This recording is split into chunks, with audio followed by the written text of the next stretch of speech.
श्री सद्गुरु महाराज की। श्री सद्गुरु महाराज की। श्री सद्गुरु महाराज की जय।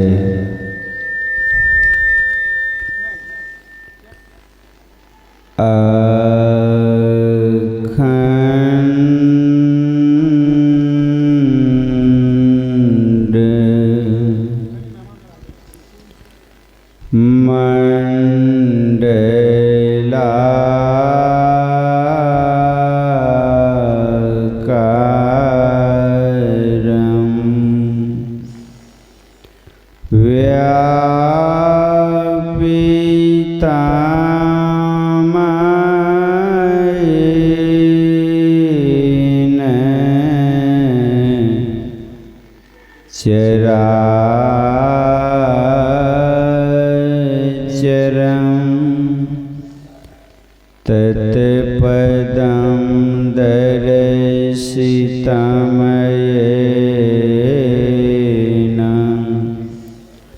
तस्मै श्री गुरुवे नमः।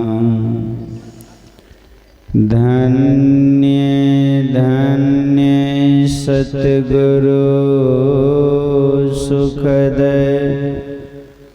महिमा कही न जाए, जो कछो कहो तुम्हारे कृपा मोते कछु न बसा।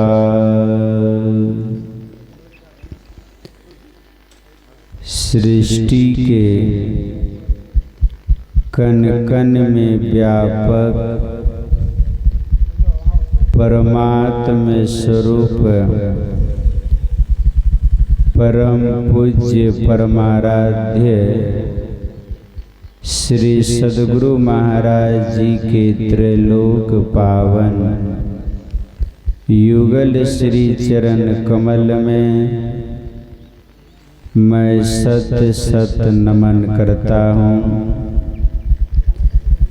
आध्यात्मिक सत्संग मंच पर आसीन अर्चनीय वंदनीय पूजनीय समस्त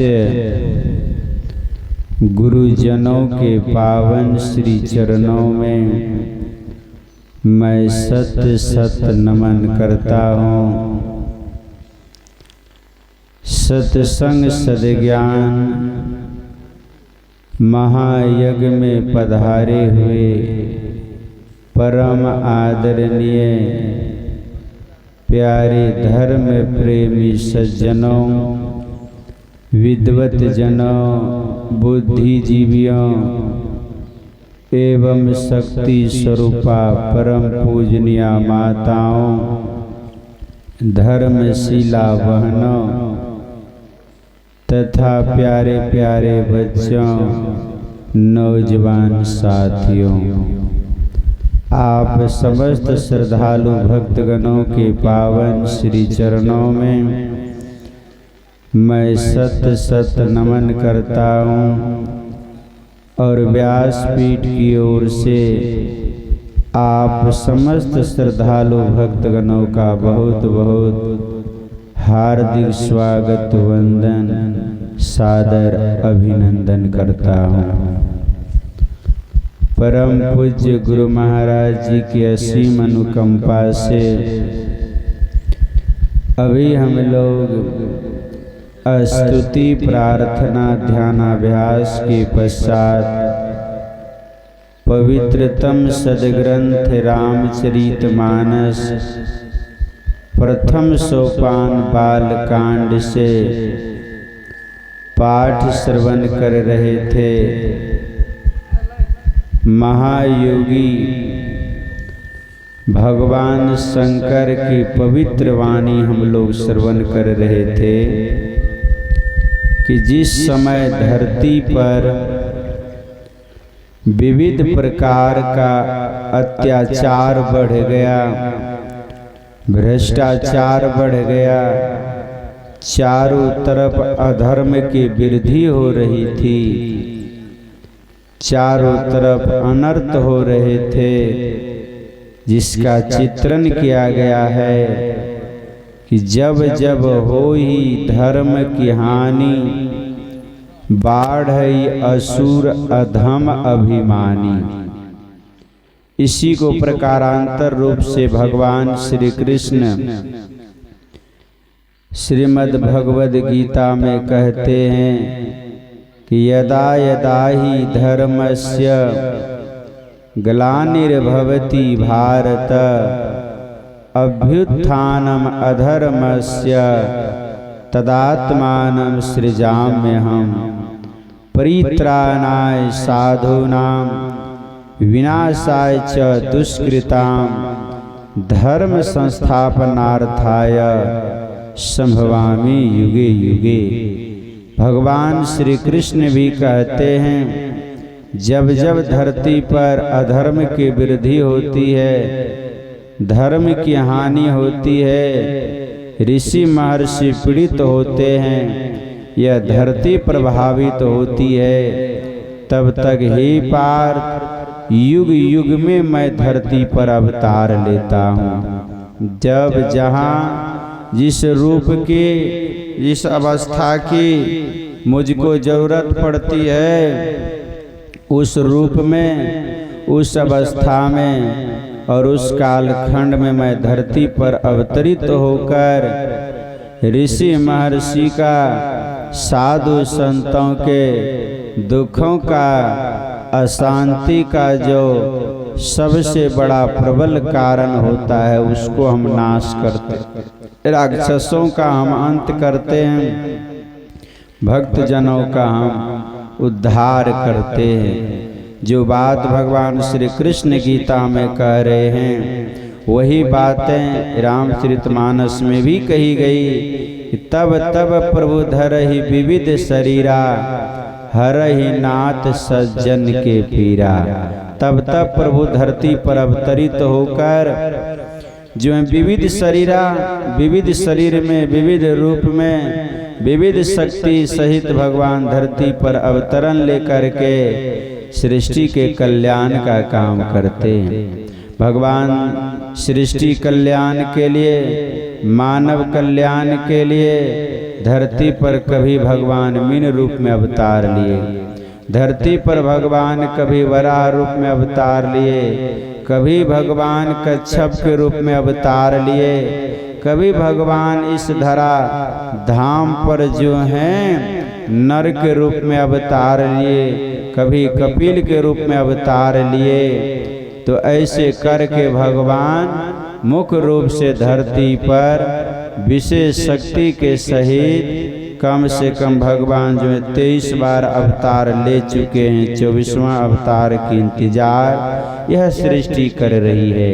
इसी क्रम में त्रेता युग की बात भगवान शंकर अपने अर्धांगिनी सती साध्वी श्री उमा पार्वती जी से कह रहे हैं कि हे उमा, हे पार्वती, त्रेता युग में जब बहुत तरह का अत्याचार बढ़ने लगा, अनर्थ होने लगा, धरती पापी रावण के कुप्रभाव से प्रभावित होकर जब पूर्ण रूपेण पीड़ित हो गई, तो पीड़ित होकर के धरती गौ रूप धारण करके देव समूह में पहुंचती है। और देव समूह में जब गौ माता जब पहुंचती है रूप में, तो वहाँ पर अपने वेदना धरती माँ गौ माँ के रूप में देव समुदाय में अपने विपदाओं का वर्णन करके सुनाती है। धरती माँ की विपदाओं का वर्णन सुनकर देव समुदाय सब के सब अवश्य दुखित हो गए, पीड़ित हो गए, प्रभावित हो गए। और देवता भी स्वयं जो हैं महाबली पापी रावण के कुप्रभाव से अवश्य वे प्रभावित थे। सबों ने मिलजुल करके विचार विमर्श करके ब्रह्मा जी के पास गए और ब्रह्मा जी और भगवान शंकर अन्य जितने भी छोटे बड़े देव समुदाय सब एक जगह एकत्रित होकर विचार विमर्श करने लग गए कि अब कहाँ जाना चाहिए। किसी ने कहा बैकुंठ चलिए, तो उन्हीं में से किसी ने कहा नहीं क्षीर सागर समुद्र चलिए, प्रभु वहाँ मिलेंगे। पर भगवान शंकर ने कहा कि आप लोग यह कहिए, कोई कह रहे हैं कि बैकुंठ चलिए, कोई कह रहे हैं कि क्षीर सागर समुद्र चलिए, पर ये बताइए वह प्रभु क्या केवल क्षीर सागर समुद्र में ही रहते हैं? वे प्रभु क्या केवल बैकुंठ में ही रहते हैं? नहीं, कहु जहाँ प्रभु नहीं। ऐसा कौन सा स्थान यह सृष्टि में है कि जहाँ प्रभु नहीं है, जहाँ परमात्मा नहीं है? अर्थात किसी को बैकुंठ नहीं जाना है, किसी को स्वर्गलोक नहीं जाना है, किसी को क्षीर सागर समुद्र नहीं जाना है। तब भगवान शंकर कहते हैं कहीं जाने की आवश्यकता नहीं, इसीलिए कि जहाँ हम जाएंगे वहाँ भी प्रभु हैं और हम लोग अभी जहाँ हैं यहाँ भी प्रभु हैं। इसलिए भगवान शंकर कहते हैं कि हरि व्यापक सर्वत्र समाना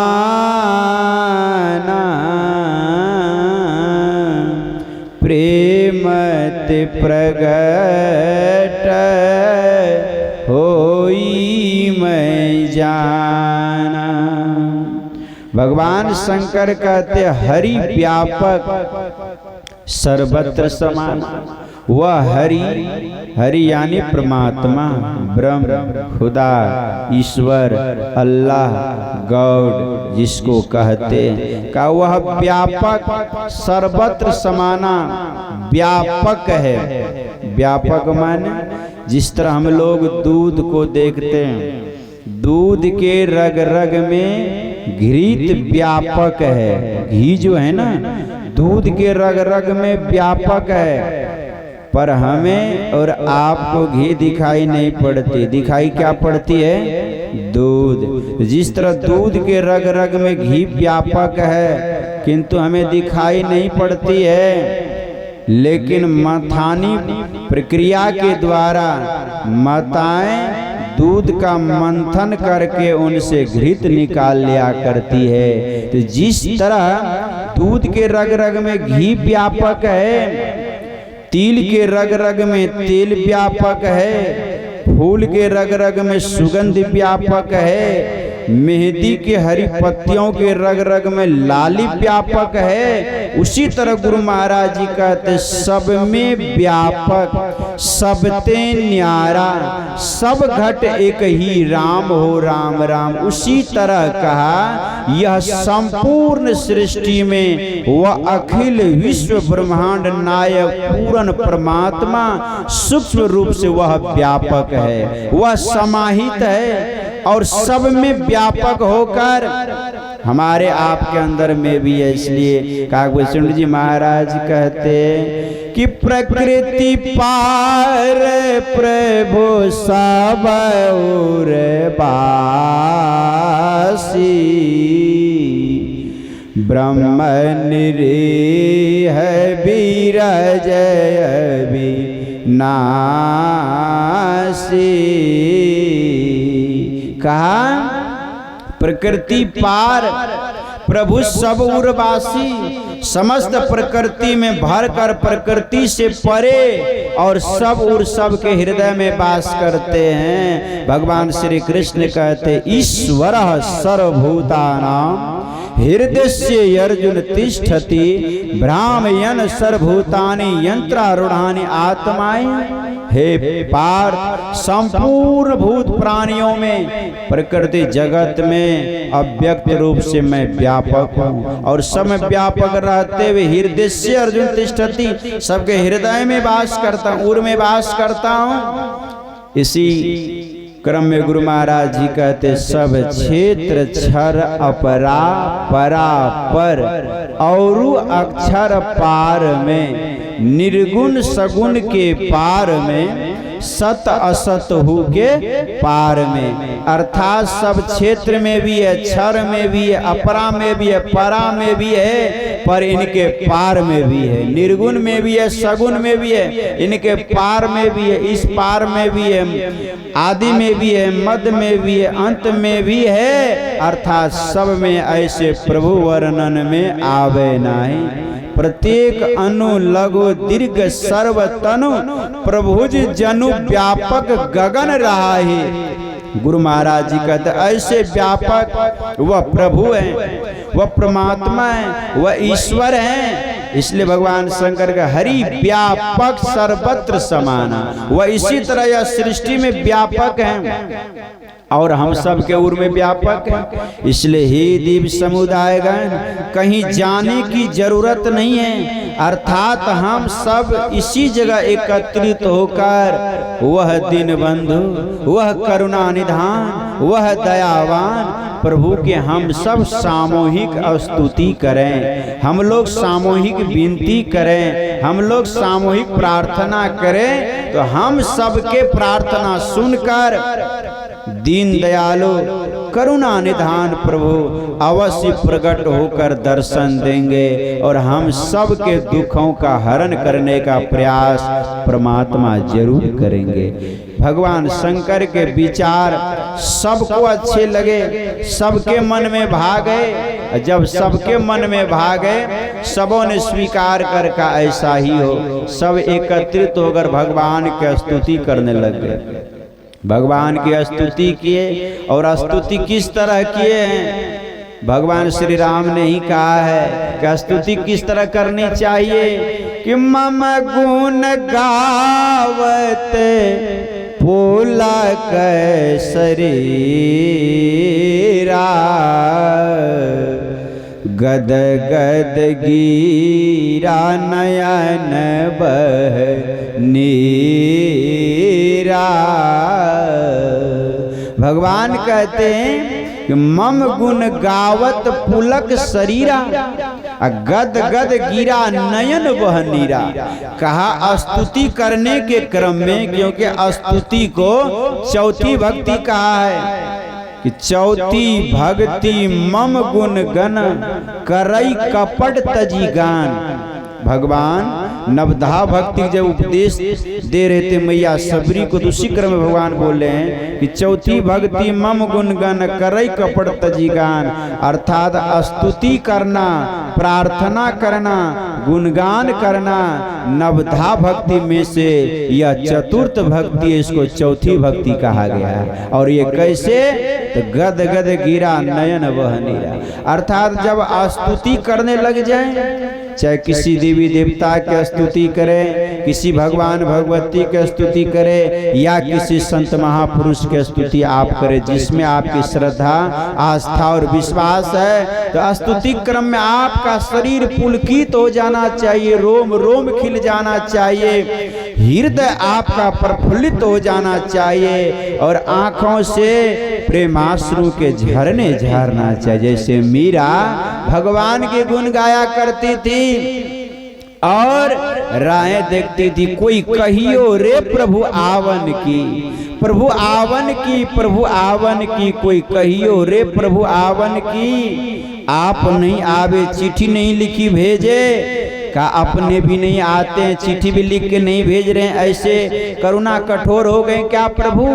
ये दो नैन कहियो नहीं मानत, जैसे नदिया बहे सावन की, कोई कहियो रे प्रभु आवन की।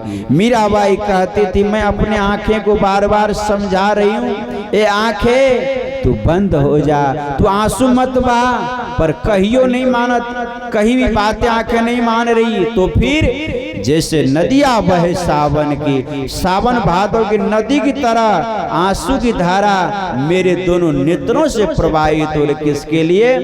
तो भगवान के लिए। सदगुरु कबीर क्या कहते हैं? हंसी हंसी कंत न पाइया जिन पाया तिन रोए। का आज तक हंस हंस करके कोई प्रभु को नहीं पाया, कोई ईश्वर को नहीं पाया। जिन पाया तिन रोए, आज तक जिन्होंने पाया रो कर पाया है, प्रतिकूल परिस्थिति में पाया है, हंस करके प्रसन्नता पूर्वक आज तक संसार में कोई नहीं पाया। जो पाया इतिहास उठा करके पढ़िए धर्म ग्रंथ को, कितनी विपत्ति हुई है, कितना तकलीफ हुआ है, कितना कष्ट हुआ, तब जा करके प्रभु की प्राप्ति हुई है। अर्थात कहने का अभिप्राय, हम सब नित्य प्रति स्तुति करते हैं ना, तो हम सबको स्तुति किस तरह करनी है? स्तुति के समय में हमारा तन पुलकित हो जाना चाहिए, रोम रोम खिल जाए, हमारा आपका हृदय प्रफुल्लित हो जाए, आंखों से प्रेमाश्रु की धारा बहने लग जाए। ऐसा भाव विभोर हो करके हम सबको परमात्मा की सदगुरु की स्तुति करनी चाहिए। इस भाव में स्तुति कर रहे हैं देव समूह। इनके स्तुति के प्रभाव से श्री हरि नारायण भगवान प्रभावित हो गए, उसका हृदय द्रवीभूत हो गया। करुणा निधान भक्त वत्सल भगवान दीन दयालु का हृदय पिघल गया। तत्क्षण भगवान प्रकट हो गए। जोरदार शब्द में आकाशवाणी होती है। भगवान के स्वरूप का दर्शन कर, आकाशवाणी को सुन करके हृदय में बड़ी तसल्ली आई। और भगवान श्री हरि नारायण आकाशवाणी के माध्यम से बोलते हैं कि हे देवगण समुदाय, आप चिंता न करें। आप सबका जो दुख है, जो तकलीफ है, जो पीड़ा है, जो कष्ट है, जो वेदना है, मैं उनको अच्छी तरह समझ गया हूँ, मैं अच्छी तरह जान गया हूँ। इसलिए आपका जो दुख देख करके मैं भी दुखी हूँ, पर अब आप लोग धैर्य धारण करके निश्चिंत रहिए।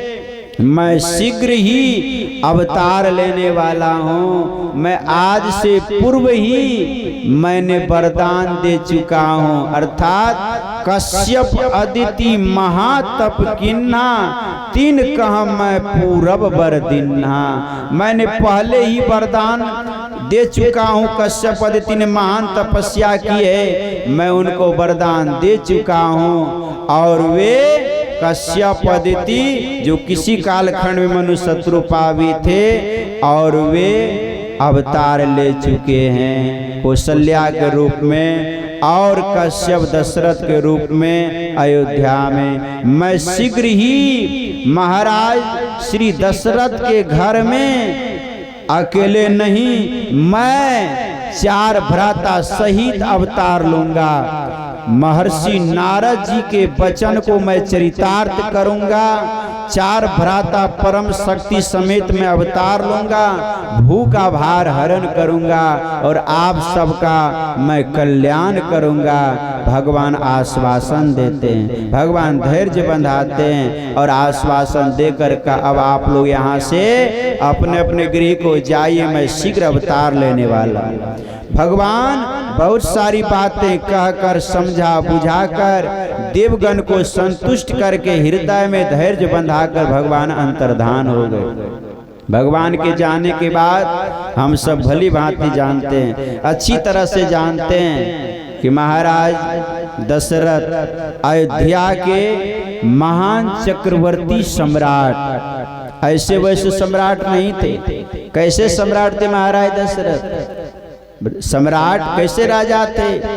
मर्तलोक में उनकी स्वागत होती थी, सम्मान होती थी, ये तो बहुत बड़ी बात हुई। लेकिन सबसे बड़ी बात क्या थी कि महाराज दशरथ इतना धर्म किए थे जीवन में, इतना पुण्य कमाए थे, उनका नीति, उनकी विचार, उनकी संस्कार, उनका सदाचार, उनका तप का इतना ऊंचा प्रभाव था। जब मर्त लोक से कभी जब वह इंद्र लोक पहुंचते थे तो देवताओं के राजा इंद्र अपना सिंहासन पर से उठ करके उस सिंहासन पर महाराज दशरथ को बैठाते थे। स्वयं दूसरी सिंहासन पर बैठते थे, अपने बराबरी में उनको बैठाते थे। इतना सम्मान करते थे। कौन?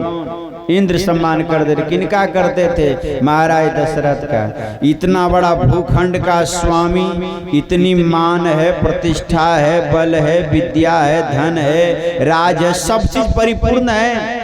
लेकिन सब चीज परिपूर्ण रहने के बावजूद भी एक छोड़कर 3 विवाह किए हैं महाराज दशरथ, लेकिन एक भी उनके घर में अब तक संतान का अवतरण नहीं हुआ है। 4 अवस्था में 3 अवस्था व्यतीत हो चुकी है। किनकी? महाराज दशरथ की। जब चतुर्थ अवस्था जब पहुंच गई है तो चतुर्थ अवस्था में एक दिन संजोग से महाराज दशरथ के मन में क्या चिंतन होता है कि एक बार भूपति मन माहे, भेगलानी मोरे सुत नाही। एक बार भूपति मन माही, अर्थात एक बार चतुर्थी अवस्था में महाराज दशरथ के मन में हुआ कि भेगलानी मोरे सुत नाही, अर्थात अंदर में गलानी हो गई। किनको? महाराज दशरथ को। इतनी गलानी हो गई कि 4 अवस्था में 3 अवस्था हमारी व्यतीत हो चुकी है, चतुर्थ अवस्था में पहुंच चुका हूं, पर अब तक मुझे एक भी पुत्र रत्न की प्राप्ति नहीं हुई। इतना बड़ा राजपाट है, महल है, प्रजा है, सब चीज है, लेकिन सब चीज रहते हुए भी लेकिन एक जीवन में लाल नहीं है, पुत्र ने, जिसके बिना सब सुना सुना लगता है।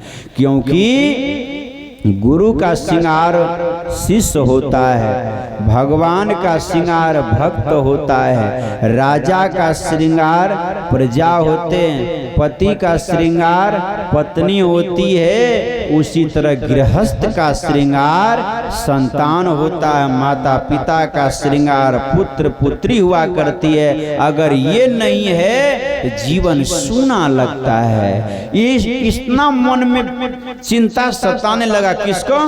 महाराज दशरथ को। अब दिल की बात किसको कहे? मन की बात, दिल की बात सबसे नहीं कहना चाहिए, सबसे नहीं बताना चाहिए। रहीम कवि ने कहा, क्या कहा कि रहीमन मन की व्यथा, मन ही राखो गोय, सुनी इट लई हैं लोग सब पर बांट ली है ना कोई। रहीम कवि कहते हैं मन की व्यथा, मन की पीड़ा सबसे मत कहो। अगर जिन अज्ञानी से कहोगे, अविवेकी से कहोगे, वे सुन सुन करके इठलाएंगे, मुस्कुराएंगे। वे ऊपर से तो आपका नजर में दुखी भाव दिखावेंगे, पर भीतर से बड़ा खुश होंगे और दुख को बांटेंगे नहीं, अर्थात दुगुनी कर देंगे। ऐसे अज्ञानी अविवेकी के पास दिल की बात, दुख की बात, मन की बात नहीं कहना चाहिए। महाराज दशरथ चिंतन कर रहे हैं, ये दिल की बात, दुख की बात अब किससे कहें, किनको कहें?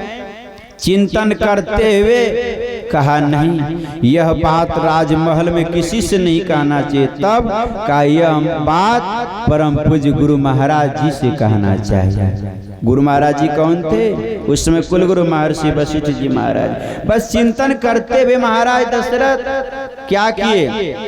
अयोध्या के राजभवन को छोड़कर सिर पर से मकुट उतारकर सिंहासन पर रख दिए और नंगे पांव महाराज दशरथ वहां से चल दिए। किनके पास?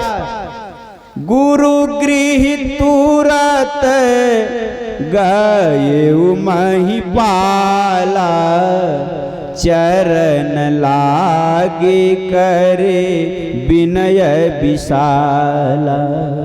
गुरु गृह तुरंत गयऊ महिपाला, तुरंत एकदम साधारण वेशभूषा में। गुरु शरण में कैसे जाना चाहिए, साधु के शरण में कैसे जाना चाहिए? सदगुरु कबीर ने कहा, संत मिलन को जाइए, तजी ममता अभिमान, ज्यों ज्यों पग आगे धरे कोटिन यज्ञ समान। अर्थात ऋषि महर्षि के शरण में, साधु संत के शरण में, गुरु के शरण में ममता त्याग कर जाना चाहिए। अभिमान अर्थात घमंड त्याग कर जाना चाहिए। जो मन में घमंड किसी तरह का अभिमान लेकर के जाते हैं गुरु के शरण में, साधु के शरण में, तब वह ज्ञान की प्राप्ति नहीं कर सकेंगे।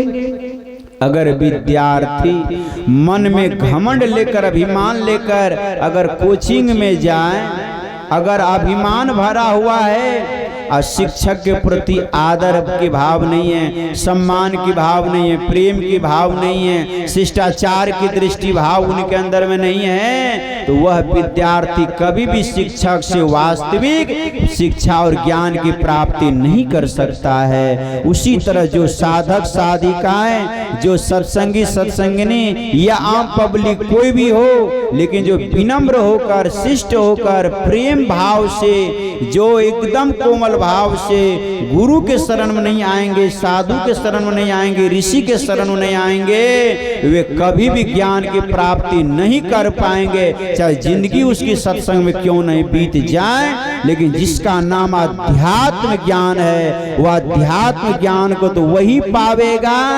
सगुरा हो सो भर भर पिए, निगुरा जाए पियासा, वह तो वही पावेगा जो विनम्र होगा, जो शिष्ट होगा। अगर आप सरोवर में जल भरने के लिए कमंडल लेकर के गए हैं ना, अगर कमंडल को जब तक जल में आप डुबाएंगे नहीं, तब तक क्या कमंडल में जल भरेगा? नहीं भरेगा। उसको डुबाएंगे, झुकाएंगे, तब न जल भरेगा। उसी तरह जो व्यक्ति माता पिता के शरण में झुकते हैं, गुरु के शरण में झुकते हैं, ऋषि महर्षि के शरण में झुकते हैं, साधु संत के शरण में झुकते हैं, बड़े बूढ़े अनुभवी बुजुर्गों के शरण में झुक कर रहते हैं, विनम्र बन कर रहते हैं, वे अवश्य ज्ञान की प्राप्ति करते हैं। वे अवश्य ही जुक्ति की प्राप्ति कर उसका जीवन निहाल हो जाता है। आज महाराज दशरथ चक्रवर्ती सम्राट पर एक योगी के शरण में आज कैसे गए हैं? नंगे पांव।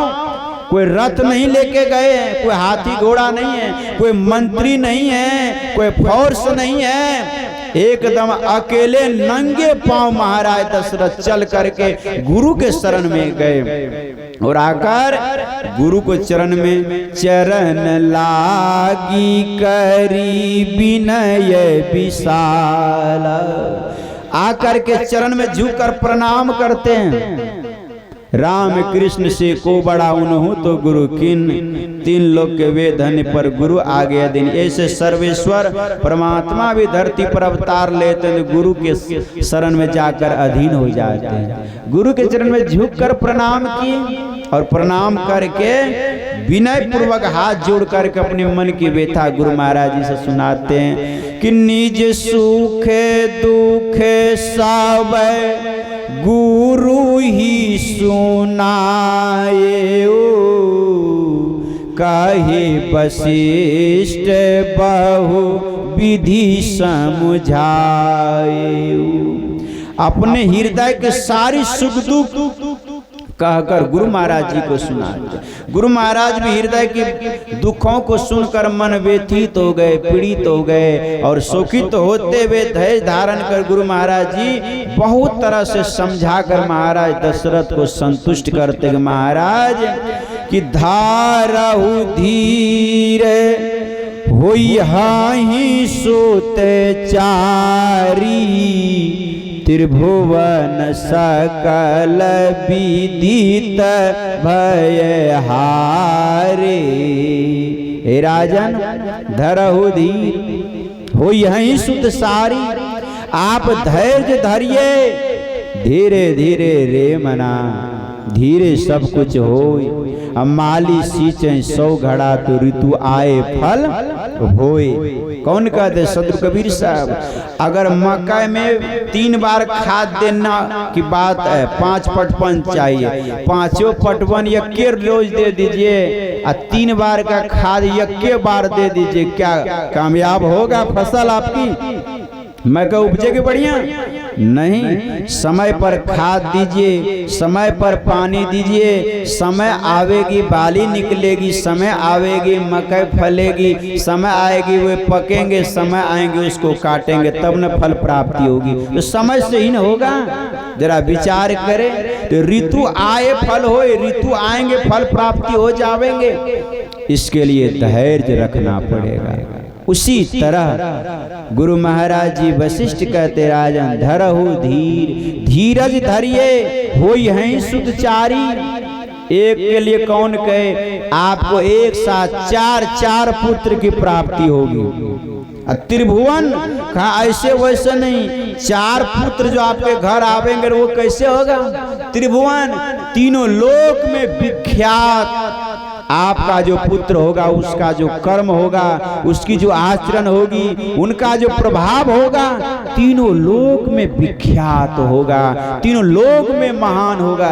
ऐसी विरासत की पुत्र रत्न धन आपको प्राप्त होने वाली है। इसके लिए पवित्र शुभ यज्ञ करने की आवश्यकता है। और वे यज्ञ के आचार्य हम नहीं, अर्थात उस यज्ञ के आचार्य महर्षि श्रृंगी जी महाराज है। उनके द्वारा पुत्रेष्टि शुभ यज्ञ की आवश्यकता है। यज्ञ होगी उससे आपके संपूर्ण इच्छाएं पूरी हो जावेगी। कौन कहते हैं, महर्षि वशिष्ठ जी महाराज का अच्छा हजूर की जैसी आज्ञा हो का आप चलकर पुत्रेष्टि यज्ञ की संपूर्ण तैयारी राजसभा में जाकर के राजभवन में आप करिए। मैं श्रृंगी ऋषि को आमंत्रित कर उसको लेकर मैं आपके दरबार में पहुंच रहा हूं। महाराज दशरथ को आज्ञा प्रदान कर जुगती बता करके महर्षि वशिष्ठ जी महाराज विदा करते हैं। और उसके बाद महर्षि श्रृंगी को खबर दे करके अपने यहाँ बुलाते हैं कि श्रृंगी ऋषि वशिष्ठ बोलावा, पुत्रेष्टि शुभ यज्ञ करावा। श्रृंगी ऋषि को आमंत्रित कर बुलाए गए। एक साथ ऋषि पहुंचते हैं महाराज दशरथ के दरबार में। और यज्ञ की सारी विधि सारी तैयारी वहाँ की हुई है। एक साथ सबके सब मौजूद होकर के विराजमान होकर बैठ गए। अब बैठने के बाद अब श्रृंगी ऋषि की अध्यक्षता में उनके द्वारा यज्ञ प्रारंभ हो रही। तीनों रानियां सबके सब वहाँ विराजमान, यज्ञ प्रारंभ, यज्ञ चल रहे हैं और यज्ञ हो रही है। मंत्रोच्चारण हो रहा है कि भगति सहित मुनि आहुति देने, प्रगट विचरु कर लीने। भक्ति सहित मुनि राजन सब मिलकर के आहुतियां डाल रहे, मंत्रोच्चारण हो रही। इतना शुद्ध शुद्ध मंत्र का उच्चारण हुआ, इतनी प्रेम से उच्चारण हुआ। मंत्र के प्रभाव से, यज्ञ के प्रभाव से यज्ञ कुंड में देवता स्वर्ण पात्र में हवि यानी खीर लेकर के प्रकट हो गए। और वे खीर के पात्र को यज्ञ देवता जो है महर्षि श्रृंगी को अर्पण किए। महर्षि श्रृंगी बड़े प्रेम से हाथों में लेकर के कहा, जो कछु काज वशिष्ठ विचारा, सो पूर्ण भयो सकल काज तुम्हारा। का जो इच्छाएं की गई थी, हे महाराज वो आपकी सारी इच्छाएं पूर्ण हो गई। हाथ में खीर पात्र लेते हुए महर्षि जो है श्रृंगी ने महर्षि वशिष्ठ के हाथों में अर्पण किए। अब महर्षि वशिष्ठ हाथों में बड़े प्रेम से लेकर महाराज दशरथ को बुलाकर कहा, राजन ये आप लीजिए। उनको हाथों में देते हुए राजन यह भी बाटी देहो निरपजाई, जथा जोग जेहि भाग बनाए। ये इसको ले जा करके आप तीनों रानियों के बीच में यथा योग भाग करके वितरण कर दीजिए। कहा गुरुदेव आपकी जैसी आज्ञा। महाराज दशरथ स्वर्ण पात्र में खीर को लेकर के रंग भवन के अंदर आ गए और आकर के तीनों रानियों को महाराज दशरथ बुलाते हैं कि तब राय प्रिय नारी बुलाई कौशल्यादि तहाँ चली आई। तीनों रानियां वहां उपस्थित हो जाती है। तब महाराज दशरथ जो हैं बड़े प्रेम से खीर के आधा भाग 2 भाग करके 1 भाग महारानी कौशल्या के हाथों में अर्पण कर दिए।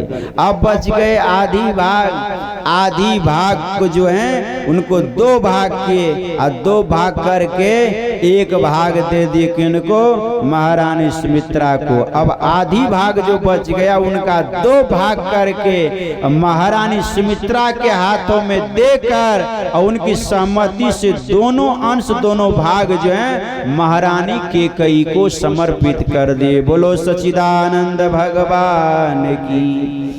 इस तरह खीर का वितरण कर और बड़े प्रेम से विधि पूर्वक नियम पूर्वक अपने अपने अंश में जिनको जितनी खीर की प्राप्ति हुई महाप्रसाद समझ करके गुरु का स्मरण करके तीनों रानियां उसे ग्रहण करती है। ग्रहण करने के पश्चात ही यही विधि गर्भ सहित सब नारी हरखै मनोहर सकल महतारी। इस तरह तीनों रानियां गर्भ धारण संस्कार को अपने अंदर में आरोपण होती हैं। गुरु महाराज की कृपा से गर्भवती हो गई, हरखित हो गई तीनों महतारी।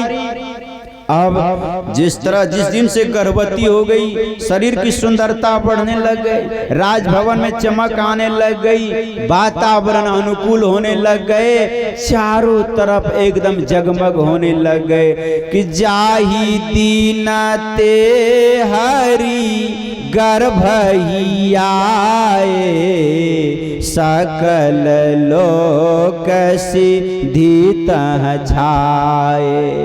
जिस दिन से भगवान श्री हरि नारायण का तेज माताओं के गर्भ में आकर के स्थापित हुआ, उसी दिन से सकल लोक सिद्धि सब आकर अयोध्या में छा गए। हर चीज अयोध्या में अनुकूल हो गए, पूरी तरह से अनुकूल हो गए। एकदम देवता मगन है, ऋषि महर्षि मगन है, चारों तरफ गगन मगन है। और धीरे धीरे जो है समय संजोग बढ़ता गया, धीरे धीरे समय पूर्ण हो रहा है, संजोग धीरे धीरे बन रहा है। और होते होते अभी कौन मास है, प्रारंभ हो गई है ना, कौन मास? चैत्र मास। बस बड़ा सुनहला अनुकूल मास अभी यही जो चैत्र मास अभी है। गर्भ का कार्यकाल धीरे धीरे पूरा हो रहा है। गर्भ का काल धीरे धीरे पूरा होते होते समय संजोग अच्छा बन गया। और नवमी तिथि चैत्र मास समय ठीक दिन में 12 बजे श्री हरि नारायण अवतार लेने के लिए जा रहे माँ कौशल्या के उदर से महाराज दशरथ के घर पवित्र श्री धाम अयोध्या में। बाबा तुलसीदास जी महाराज लिखते हैं भगवान आगे जो अवतार लेंगे ना द्वापर युग में, तो द्वापर युग में भगवान श्री हरि नारायण जो हैं वहाँ पर जो अवतार लेते हैं भादव मास अष्टमी तिथि स्थान कंस के कारागार